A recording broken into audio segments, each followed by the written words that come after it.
You are Locked On Coogs, your daily podcast on the Houston Cougars, part of the Locked On Podcast Network, your team every day. Park Rangers, the Locked On Coogs here, talking about what happened and how Houston pulled off a victory in Allen Fieldhouse in Lawrence, Kansas. Houston wins 92-86, high-scoring affair, but they did play 50 minutes as it went to double OT. Now, I want to talk a little bit about what the Houston defense did and kind of where they got burned and like different parts of this game. And then I'll talk some about the offense, stuff like this as well, and look at kind of an X's and O's thing. This is a relatively speaking audio medium in the sense that we don't have, rights to game video and stuff like that in the same kind of way. But I do think it's interesting to look at like what Houston did coming in and what did and didn't work, because they're going to see these guys again, right? And what you're going to carry over with you. Now, I want to go off the top and stress that if you look at any of the shooting stats from this game, part of the problem with Houston's offense was that they just flat didn't shoot the ball well. Houston was 8 of 25 from 3, but most of that came in the last 7 minutes of play in a double overtime game, right? They were shooting abysmal from 3 for most of the contest. They also finished 14 of 25 from the free throw line, and as bad as that is, it finished better than it was as well. And so some of this, when we talk about scheme, is going to be kind of superfluous because also they just didn't make shots. But ultimately, they kind of found ways to create offense anyway, right? They found ways to get in on the action regardless. They did finish the regulation part of the game at 72. It's like there was a low-scoring contest, right? Rebounding came out to be almost dead heat even. Kansas had 45, Houston had 43. Steals and turnovers both relatively low for both teams. Kansas did have more turnovers, but the steals part of that were about the same. Houston did get a few more points off turnovers because of that. Schematically, though, as far as what they were doing defensively to try and get those, Houston tried to turn Hunter Dickinson into an exclusive passer. Now, in some ways that did work, in some ways that did not work. Dickinson did finish, again, after playing 45 minutes of basketball, he did finish with 17 points on 11 shots, or 11 field goals. They had some free throws in there too. But basically, what they were trying to do was every time he got the ball, they'd flash a second defender at him to make him get the ball out of his hands and make a decision. But what Kansas quickly adjusted to doing was by having their freshman big guy who hadn't played a lot to this point but he's in the starting lineup because of other injuries, Floyd Badinga. They played him at the low spot, and then the help of the helper, tagging the role, so to speak, but there's no role, would have to kind of play middleman between Badinga and whoever's outside the three-point line.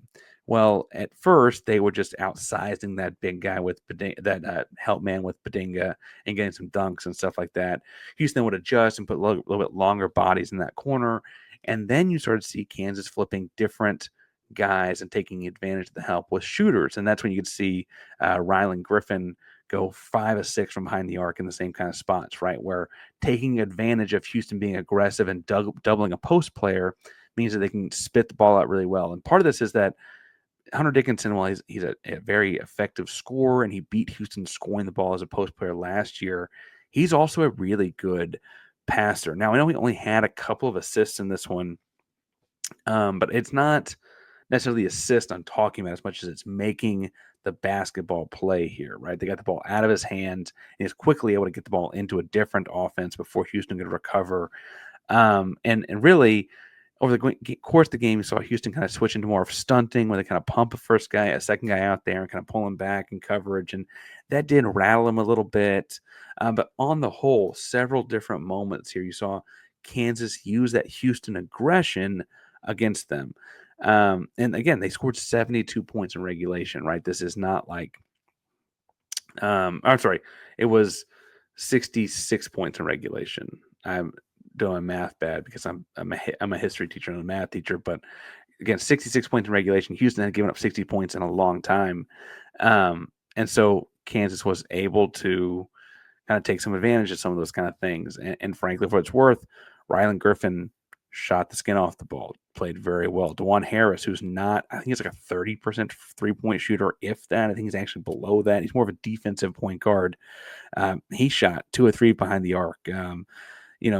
Zeke Mayo, I guess, when as effective from behind the arc, was able to pump fake and get into the lane just because of the threat that he poses out there, and got his 16 mostly on 2-point field goals, right? And so they're able to kind of speed Houston up in that way and kind of get people in rotation. But offensively, what I thought was probably more interesting than that, because Houston ultimately was able to make the adjustments, especially when Badinga fouled out in the early part of the second overtime, which is a great bit of coaching, by the way. Kansas does not send their free throw shooter to go get the rebound. It's more of a kind of keep your focus on making the shot kind of thing. And so Houston simply boxed out with the 2 low blockout guys on free throws and would let the guards go get it, especially in those late part of the games where Kansas might have fouled the guy that got the rebound, right? And Badinga bit for that, tried to pull, I think it was Roberts, tried to pull Juwan Roberts back, got called for a 5th foul there. Offensively, Houston opened the game looking for 3 balls and stuff like that from Cryer and trying to get Sharp involved and whatever. Became very apparent that was not going to be the night on Saturday night, right?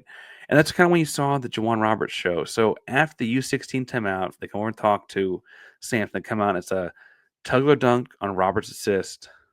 Roberts from the midi, Juwan Roberts from the midi, and then another tug of dunk. Might have been Francis dunk on a Roberts assist either way. And that's several buckets in a row where he's the centerpiece. And so what they're doing there is they're running what's called a floppy action, where you have the 2 guards changing sides, and then you try and get a post up out of one of the 2 post players. And how they got to Roberts, he'd either flash middle if his guy played him low side, or he would get a true post up and they entered from the wing. But either way, they were taking advantage of Roberts' mismatch. I mean, there was no one in Kansas that could cover him. And so he had 24 points on the game. And honestly, I was kind of shocked when I saw that he officially only had 5 assists. Only 5 assists. I kind of felt like he had like a lot more. I think they were just crucially timed, if I'm being honest. And then also, like, if you throw the ball to somebody and they get fouled and they make free throws, you don't get the assist, but we get kind of functionally the same thing. But Roberts was the creative guy in those moments out of those floppy set kind of actions. They then, when Kansas did a little bit of adjusting and kind of knew it was coming to kind of change it up, would kind of send him to an extended, like an extra high post or something, like 20 feet away from the basket, top of the key, and they do dribble handoffs or little entry feeds and stuff like that on screen rolls, and kind of get the same kind of action moving to get him attacking downhill, but still played through Juwan Roberts. And in both at like the first U16 stint or later in the half or whatever, it all was based around making Juwan Roberts the decision maker, right? And the dribble handoffs and the floppy sets and stuff like that were all about making sure that he could get the ball and kind of see the floor and attack the defense where it was coming from. Kansas tried to double. You get JoJo Tugler dunks at that point, right? What Kansas later did was they tried to hug Roberts, and that essentially made him a better screener. So when they run that high post set with a handoff or a screen coming off of him, you then had Miles Uzan attacking the rim with essentially a free runway at Hunter Dickinson, right? Put him in no man's land. And that's when you start seeing, I mean, Miles Uzan Miles Uzan had the quietest almost triple-double I think you could have. He had 17 points, 9 assists, and 9 rebounds, which doesn't sound real. They did play 50 minutes, I guess, and he played 41 of them, but just ridiculous kind of stat line there. And he gets in the lane off the bounce there, and he has kickouts. He has kickouts that turns into swings, and he has drop-offs to JB or Francis, who does the nice reverse, right? Because they won't leave Roberts to help hedge, to double, to pressure the ball screen. And so Miles has a free attack downhill, and it kind of put Kansas in a bind there as well. And then ultimately, when it kind of got to really, like, kind of, cut your teeth a little bit and figure out how you're going to win this basketball game, they got the ball in isolation spots where they just kind of cleared out and let Juwan Roberts go for it from that left hook area. And all of that, I guess, first of all, you could point out that Uzan being able to attack off of that is crucial, because if we don't have that secondary option after Roberts, this doesn't matter. And a beneficiary of it was Malik Wilson attacking and popping for three. A beneficiary of it was Javier Francis, the up and unders and stuff like that. I mean, France had just 4 points, but I thought they were, again, like kind of the back-breaking moments where it's like they thought they had an action stop, then he does a reverse layup on up and under and stuff like that. Tugler had 9 points, kind of the same kind of thing, right? Really, really crucial things. And then, frankly, Emmanuel Sharp second three, which came in the second overtime, was the same kind of thing where it's just like, oh, we think we have it all cut off, and right, found him for it. And so on the whole, that's my most simplistic way I think I can go through, because I want to go through possession by possession. It's not quite that kind of a sport. But Houston found ways to get in the action and really punish Kansas for not being able to cover certain guys. And Kansas's inverse was trying to honestly punish the aggression of the Houston defense. Now, both teams were very equipped to do that. Houston plays West Virginia on Wednesday. Javon Small is good enough to take advantage of Houston's aggression, but we saw what Houston did to him in the H just a couple weeks ago at this point. So we got to preview that one. I'm probably not done talking about this one. There's also, I'm sure, going to be big football news or something to kind of take us off the basketball sometime this week. So make sure you subscribe to Locked on Cougs wherever you get your podcasts. Hit the bell so you know we're live on YouTube after games. Locked on Cougs are primarily Locked on Podcast Network is your team every day. Go Cougs.